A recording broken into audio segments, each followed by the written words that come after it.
2028 में अब सीधी आपको मुख्यमंत्री बनाने की मांग उठी, प्रदेश में चारों तरफ नारे लग रहे हैं। हम लोगों का एक ही काम है, राहुल गांधी जी के हाथ मजबूत करना, कांग्रेस संगठन को मजबूत करना। आप सब जानते हो 2025 खड़गे जी राहुल जी ने संगठन को समर्पित किया है। हमारा मंडल, हमारे बूथ, हमारी कमेटियां, हमारे प्रकोष्ठ, हमारे सेंट्रल ऑर्गेनाइजेशन, हमारे जो सृजन हमारा आयोजन चल रहा है अलग अलग राज्यों में, जिलाध्यक्षों को मजबूत है तो संगठन मजबूत होगा। बार बार दोहराता हूँ कि संगठन से सरकारें बनती हैं, सरकार से संगठन नहीं बनता है। तो हमारी पार्टी का ध्येय ये है कि हमें संगठन को मजबूत करना है, इसीलिए हम सब लोग जनता के बीच जाके कार्यकर्ताओं को मजबूत करना है। देखिए, सरकार का सेवा पखवाड़ा चल रहा है, शहरी और कैंप चल रहे हैं, कैंपों में चढ़ियों योजनाओं का लाभ नहीं मिल रहा है। भाई तो सरकार की पोल खुल रही है ना, वो प्रबंधन हो, बाढ़ राहत हो, बिजली के बिल की बात हो, स्मार्ट मीटर की बात हो, किसान को फसल के मुआवजे की बात हो, लोगों को आर्थिक मदद देने की बात हो, सिर्फ और सिर्फ खाना पूर्ति हो रही है।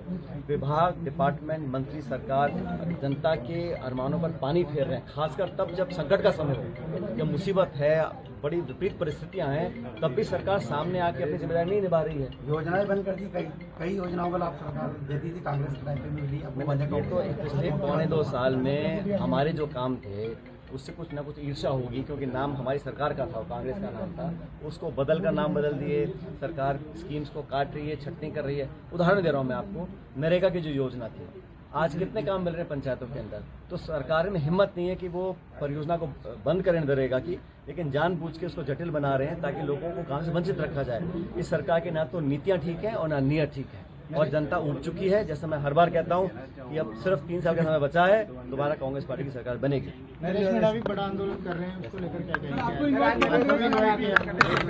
हम सब लोग, जनता पे कहीं शोषण होगा, उत्पीड़न होगा, जो भी व्यक्ति वर्तमान सरकार की नीतियों से नाखुश है, आम जनता में नाखुश है, हम सब चाहते हैं सरकार अपने काम को सुधारे, ठीक रास्ते पर काम करे, और जो वंचित लोग हैं, जिनके साथ दुर्घटनाएं हुई हैं, जिनको परेशान किया जा रहा है, उनके साथ न्याय मिले। सोशल मीडिया पर एक पोस्ट वायरल हुई जिसमें सचिन पायलट के निजी सहायक ने फोन नहीं उठाया, उसको लेकर। अब ऐसा है, आजकल सब अपना नाम उछालने के लिए सोशल मीडिया पे क्या लोग दिख रहे हैं, उसका कोई अंत नहीं है।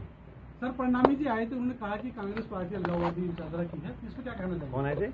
अशोक परनामी आए थे प्रदेश में।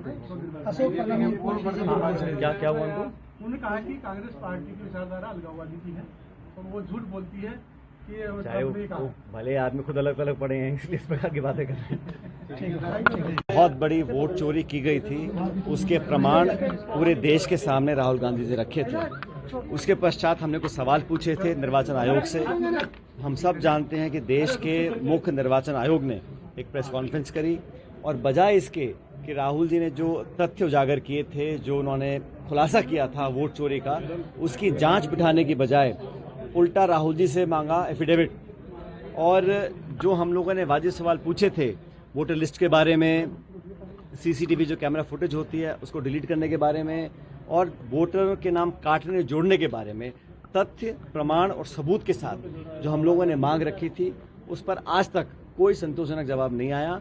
बल्कि बिहार में लाखों लोगों के नाम लिस्ट से गायब किए जा रहे हैं। अभी भी निर्वाचन आयोग ने जो वोटर की लिस्ट होती है वो हम लोगों को उपलब्ध नहीं कराई है, और राहुल जी खुद कह चुके हैं कि बहुत जल्द वो एक इससे बड़ा खुलासा करने जा रहे हैं। हमें थोड़ा इंतजार करना चाहिए, लेकिन पूरे देश भर में लोगों के मौलिक अधिकार, उनमें से सबसे बड़ा अधिकार होता है वोट का अधिकार। प्रति व्यक्ति एक वोट सबको देने का अधिकार है।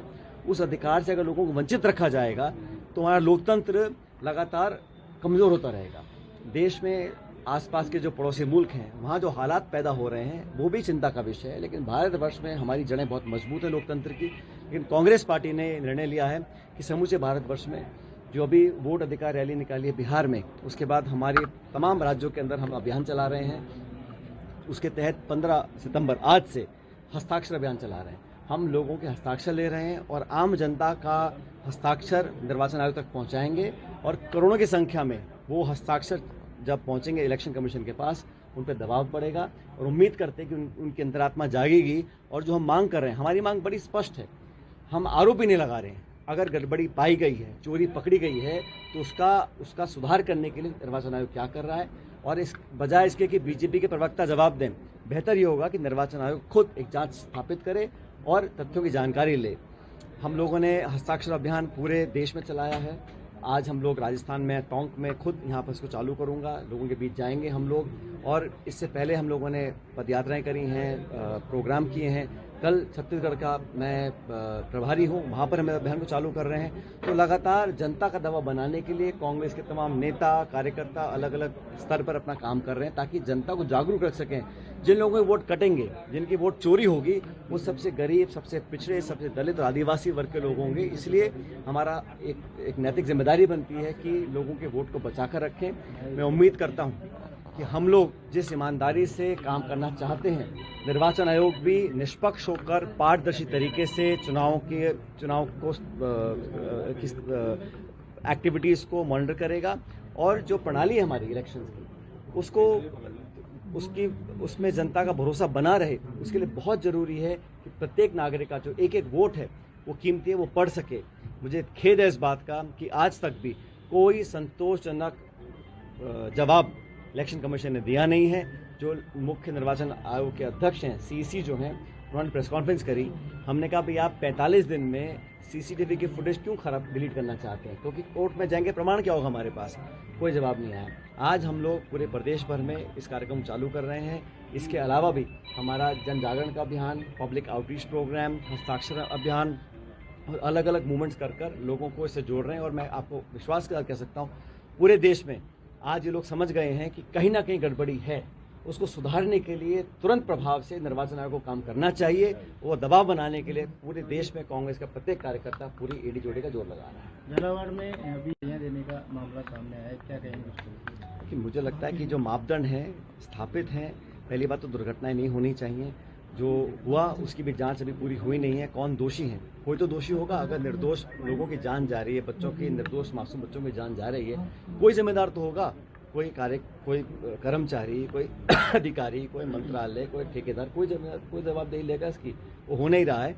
और जो स्थापित नियम है उससे परे हटकर अगर हम काम करते हैं तो उसको लोग सही नहीं मानते। मुझे लगता है कि लोगों की सहायता तुरंत होनी चाहिए, प्रभावी होनी चाहिए और नुकसान के आधार पर लोगों को धनावंटन करें, ताकि लोग कुछ भरपाई हो सके। जो चला गया दुर्भाग्यवश वापस नहीं आएगा, लेकिन सरकार को थोड़ी संवेदनशीलता दिखानी चाहिए। पूर्ववर्ती सरकार के समय में जो मामला था सरकार गिराने का, उसको लेकर आज हाईकोर्ट ने क्लोजर रिपोर्ट दे दी थी।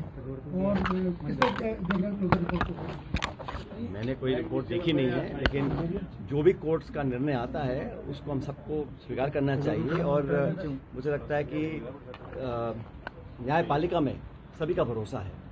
न्यायपालिका में कभी कभी देरी हो जाती है, लेकिन अंत में जो लगता है कि इस देश की जो न्यायपालिका है वो भी सुदृढ़ है, मजबूत है। और जब कोर्ट का निर्णय आ गया तो फिर अब कुछ बचा नहीं कहने को।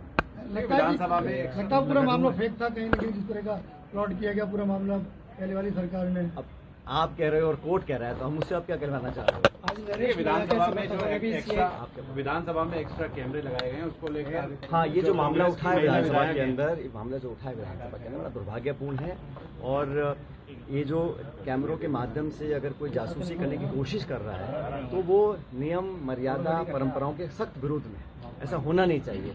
और खासकर विपक्ष से जो लोग हैं, हम लोग सदन के अंदर क्या रणनीति बना रहे हैं, क्या हमारे एक्शंस रहेंगे, हम लोग अल्टीमेटली जनता की आवाज़ उठाने के लिए वहाँ गए हैं।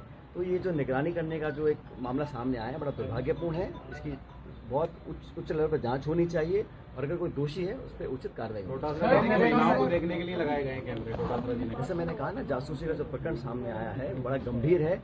इसको लेकर नेता प्रतिपक्ष और बाकी सब विधायक साथी गवर्नर साहब से मिले थे, अपना ज्ञापन दिया है। और हम तो चाह रहे हैं इसमें पूरी गहन जांच हो और इस तरह की गलत कार्रवाई अगर कहीं हो रही है जासूसी को लेकर, वो नहीं होनी चाहिए। मैं तो कहता जासूसी किसी प्रकार की भी, वो हनन है लोगों के जो प्रिवेसी इश्यूज हैं, उसको ध्यान में रखना चाहिए। और इस प्रकार के अगर तथ्य सामने आते तो बड़ा दुर्भाग्यपूर्ण है। बिहार में चुनावी सरगर्मियां शुरू हो गई हैं, आप वहाँ जाके आए, किस तरह की चीज़ें हैं? और कांग्रेस का देखिए, बिहार में जो रैली निकाली थी, यात्रा निकली थी राहुल जी और तेजस्वी यादव जी की, वो बहुत कामयाब रही है। और वहाँ पर लगातार 20 सालों से लगभग एक ही शासन चल रहा है। इंजन भी डबल हो गया, लेकिन वहाँ पे धरातल पर कुछ कार्रवाई नहीं हुई। अब लोगों में गहरा संतोष है। और अभी तेजस्वी एक और यात्रा निकाल रहे हैं कल 16 तारीख से। तो लोगों का रुझाव, मतदाताओं की धारणा हमारे गठबंधन के साथ है। लगातार हमारा गठबंधन और बढ़ रहा है। सीट शेयरिंग्स को लेकर हम चर्चा कर रहे हैं। जब भी घोषणा होगी चुनाव की, ये जो वोट काटे गए हैं इसका भी हम लोगों ने पूरा मजबूती से इसको उठाया है, न्यायपालिका में उठाया है, इलेक्शन कमीशन में उठाया है, और हम किसी को मनमानी नहीं करने देंगे। हम चाहते हैं चुनाव फेयर एंड ट्रांसपेरेंट तरीके से हो। हार जीत होती रहती है, लेकिन लोगों का वोट लेने का अधिकार आप छीन लें, नाम काट दें, जो लोग जिंदा हैं उनका मरा दिखा दें, एक मकान में 200-250 वोट दिखा दें, तो कहाँ से हो रहा है, कौन इसकी जांच कर रहा है, किसी को पता ही नहीं है। और राहुल जी ने बड़ा एक ऐसा मुद्दा उठाया है जिसमें लोगों को सोचने को मजबूर कर दिया है कि हमारे लोकतंत्र में अगर वोट ही चोरी हो रहा है फिर बचेगा क्या। बीते दिनों प्रधानमंत्री मोदी जी मणिपुर जाके आए, आप ही के नेताओं ने कहा कि 2 साल बाद याद आई मणिपुर की। बिल्कुल सही है। मणिपुर में जो नरसंहार हुआ, जो हत्याएं हुई, बलात्कार हुआ, वो अमानवीय था। उसका एक नैतिकता बनती है देश के मुखिया को वहाँ जाके मोर्चे को संभालें, शांति की अपील करें। अब वहाँ 3 घंटे के लिए आप गए और भाषण देके वहाँ से आ गए, लेकिन जो समय बीत गया, जो लोगों के घावों पर मरहम लगाने का काम देश के मुखिया का होता है, उन्होंने नहीं किया। बहुत पहले वहाँ जाना चाहिए था, और जब दबाव पड़ा 4 तरफों से, तब जाके वहाँ लगभग 2 साल बाद उन्होंने इम्फाल मणिपुर की तरफ अपना रुख किया है। और मुझे लगता है कि बहुत पहले इस यात्रा को उनको करना चाहिए। विपक्ष लगातार पंचायत राज और नगर निकाय चुनावों को लेकर बात कर रहा है, लेकिन अभी फिर मंत्री जी का बयान आया कि भाई विपक्ष नहीं कर रहा है, ये संविधान में लिखा हुआ है कि 6 महीने के अंदर अंदर आपको चुनाव कराने हैं। ऐसी क्या मजबूरी है, क्या व्यवस्थाएं हैं, क्या विशेष परिस्थिति है कि आप चुनाव कराने से डर रहे हो। आप शासन चुनाव नहीं करा रहे, आप नगर पालिका चुनाव नहीं करा रहे, आप पंचायत चुनाव नहीं करा रहे, प्रशासक लगा रखे हैं। अब अधिकारियों का काम थोड़ा, जो इलेक्टेड रिप्रेजेंटेटिव है उसका आप उसके अधिकारों को आप छीन रहे हैं, वंचित रख रहे हैं। हार का डर है, या कमजोरी बाहर आने का डर है, या अंदरूनी कलह इतनी है संगठन और सरकार में, मुझे मालूम नहीं। लेकिन इस प्रकार से लगातार डिले करते रहना, इसका कोई औचित्य नहीं है। और इसमें देख रहा हूँ इस प्रदेश में खासकर कोई जब काम करना होता है तो जब तक कोर्ट की फटकार नहीं लगती है, सरकार कुछ काम ही नहीं करती है। पायलट साहब, वोट चोरी मुद्दा